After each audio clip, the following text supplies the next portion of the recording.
everyone. So my name is Halima LaPlante, and I am Wild Wolf Mama.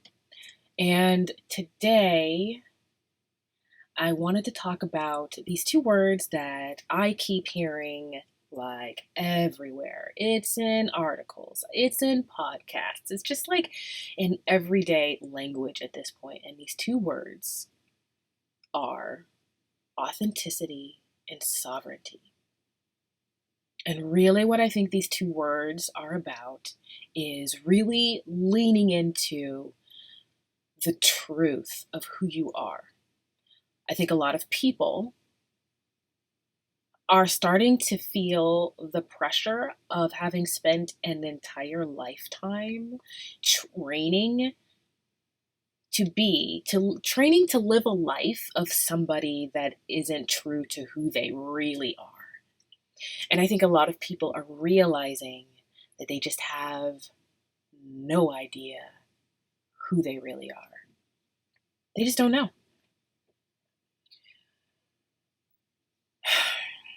And it's something that, the way I see it, I mean, of course, is all my opinion.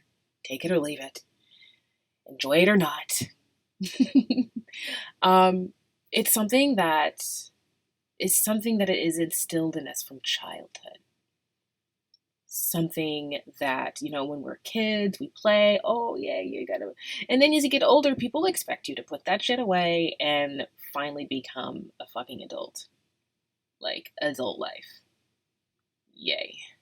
And most of the time, it means making sacrifices, right? Like, somewhere, somebody decided that in order to be normal, in order to lead a normal life, you have to be a certain kind of way. And if you aren't that kind of way, then you risk being rejected, and you risk being ostracized, and you risk being even like diagnosed with some disorder and put on drugs, right? And then that's a good thing because yay, now I get to be normal. I get to function in the world as a normal person. I would love to hear somebody tell me a definition of normal that works for people, because I think everybody, who they are, nobody really fits that mold. Whatever normalcy is, I don't think there's a single person on this planet that fits that mold really and truly. Otherwise, we wouldn't be having this conversation of authenticity and sovereignty. This is empowering conversation. I don't know where it's going to land. So, specifically, if you've read my blog post on this, and if you haven't, you should check it out. wildwolfmama.com. Authenticity and sovereignty is the name of the post. Same as the video. And one question that I have asked adults over the years, I won't say adults, I say people my age, right? Is, if you could do anything whatsoever, you didn't have to worry about money. Just do the thing that you love, the thing that lights you up. What would that be? And I ask that question because I am so fortunate to have had this answer with me since I was a teenager or a preteen. Like, I knew that acting was the thing that I wanted to do. I wanted to be a performer. And so when I was in high school, or when I was college age and I was on stage, or even just during rehearsals, it was like, I could go all day without eating. I could go all day without getting tired. I had a boundless amount of energy because it was like mana. It was like energetic gold. It was everything. It lit me up. It energized me. That is passion. Like, I understand passion. My husband, he had a passion for, why did this stop? He had a passion for surfing. That was his passion. And, there's plenty of people in the world who experience this, but it seems like the older you get, you lead a certain kind of lifestyle, you strive for certain goals. I ask this question, and adults, they get to be my age, and I am in my 40s, my mid 40s now, and they cannot answer the question. They cannot answer the question. Invariably, what happens is they say, oh, well, I have bills, and I have a mortgage, and, I got these 3 kids and a spouse, and, if I'm lucky, I get to go out to a bar and drink, or I get to have a glass of wine, or I get to sit on a couch and watch Netflix. That's enjoyable to me. But really, when they think about their day, when I hear them talking about their jobs, they are so unsatisfied. They are so frustrated. They are so angry at this person, at their boss, at the coworker, for whatever reason. They're just unhappy. And it's like they've invested in this idea of normalcy. They've invested in this idea of normalcy, but it's not money that they are investing. They are investing themselves. They're investing themselves. You could even say that they're placing a bet and they're losing because they've lost touch with that part of themselves that feels passion, that feels anything other than disappointment and anger and frustration, bitterness. And when I ask them that question, I think a part of them kind of wakes up to the idea that they've lost that. I mean, if you ask a kid that question, they have a string of things that they're attracted to, that they want to do. You know what's interesting? In human design, there is a center called the solar plexus. And this is a very powerful motor center. And about 50%, probably a little more, of the population has this motor defined. And so these people are emotional beings. They're called emotional beings. And if you have the center defined, this is your authority. This is where you make your decision. But it's not a decision to be made in the moment. It's a decision to be made over time as you ride the emotional wave of hope to pain until everything levels out. Now, it also, if you know anything about human design, you know that if you have the center undefined, then you're taking in the emotional wave of others and you're amplifying it. This center is about truth. The not self theme of this center is avoiding confrontation and truth. And think about that. If the truth of you, who you really are authentically, does not line up with societal norms,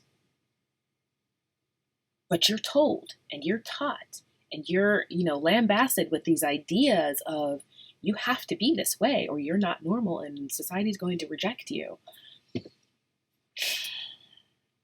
And in order to keep up that role, you have to avoid the truth of who you really are. And so what's interesting about that is ignoring the truth of who you are.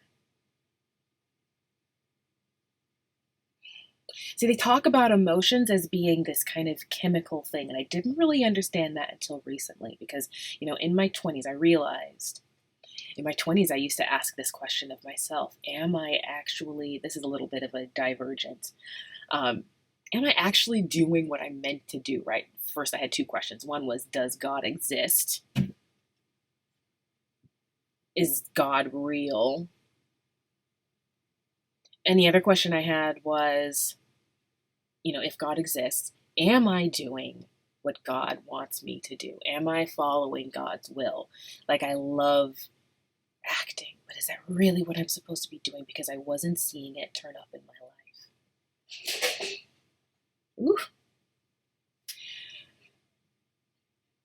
And what's interesting about that is I experienced a lot of depression that I tried to avoid. I tried to commit suicide. And after that, they put me on Prozac. And Prozac is a drug that chemically inhibits, I guess, really, it feels like it inhibits every single fucking emotion that you could possibly have. So it wasn't like I was having these, I couldn't be happy, but I also couldn't be sad. I couldn't be depressed, which is what they were trying to fix, right? To keep me at an even keel. So there was no happiness, there was no sadness, there was no, ecstasy, there was no fear, there was nothing. It was just like a flat line. I hated it. It felt so uncomfortable and foreign in my body. But that's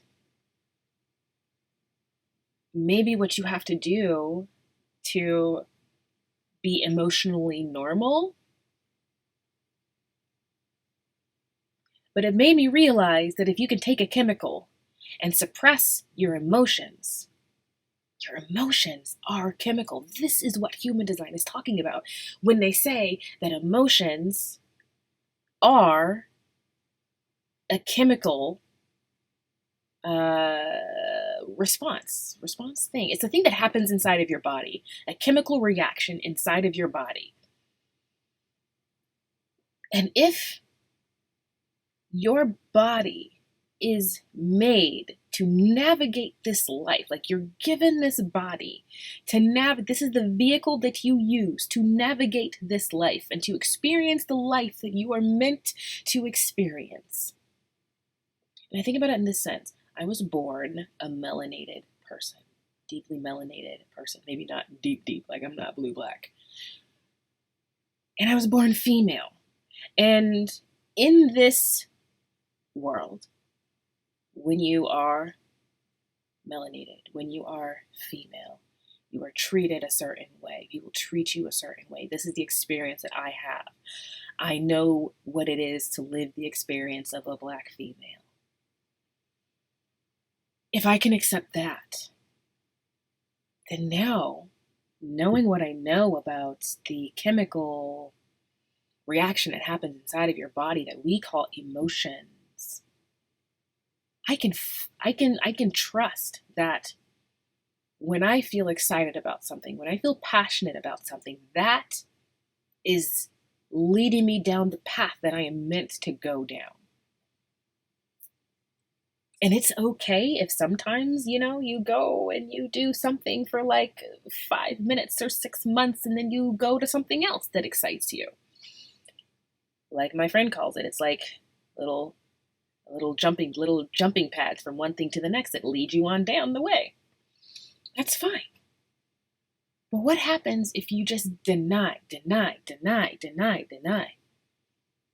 all of that?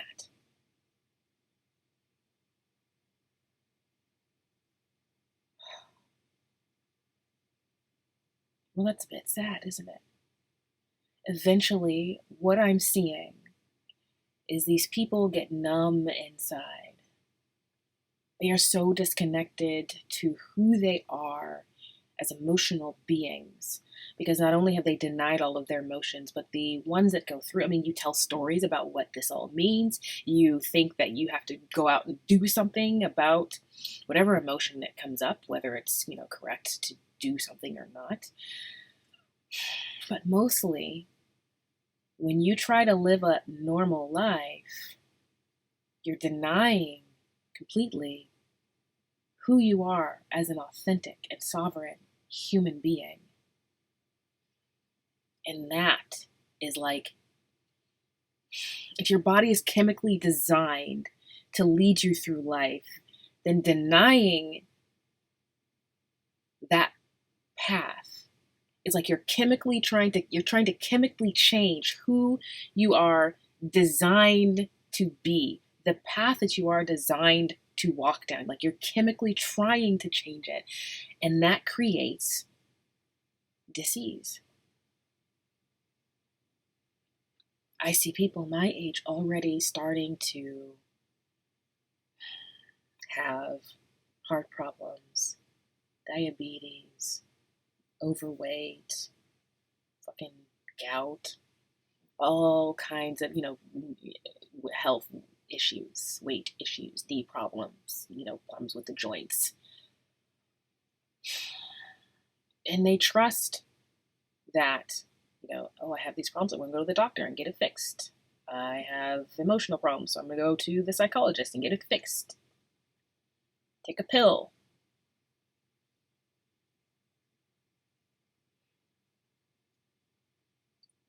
I don't know, maybe that's right for them. In the in the end, you end up exactly where you're supposed to be. And it's perfect.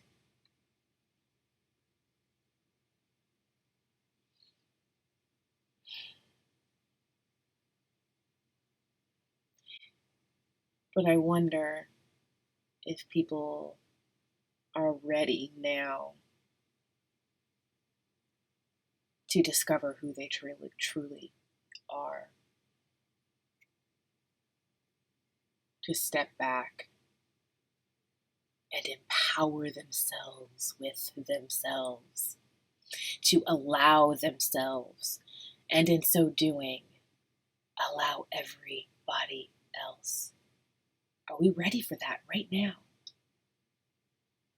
Maybe that's one of the beautiful things that the pandemic has given us, is the ability to finally stand up and say, I am ready to be me. And to love me, and to discover me, and to embody me.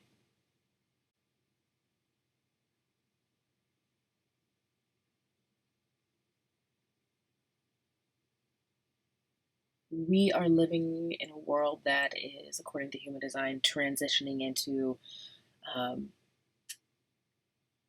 emotional awareness. Emotional awareness. Emotional awareness.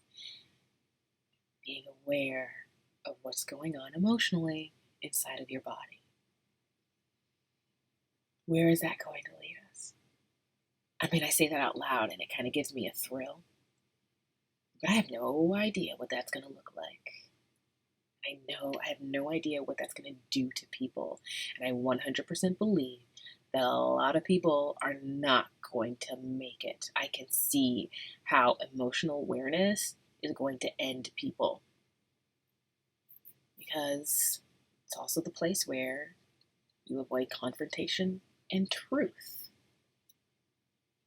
If you're avoiding that, and it's causing physical problems in your body, you're not going to make it. Those of us that are left, what do we do with that? Anyway, that's how I'm saying things. Once again, check out my blog on this, wildwolfmama.com, and let me know what you think. All right. Thanks, guys. I will talk to you later. Bye.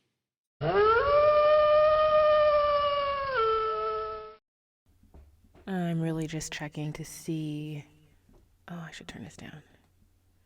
I'm really just checking to see if this records from the microphone, because I don't think that it recorded from the microphone when I did it in iMovie.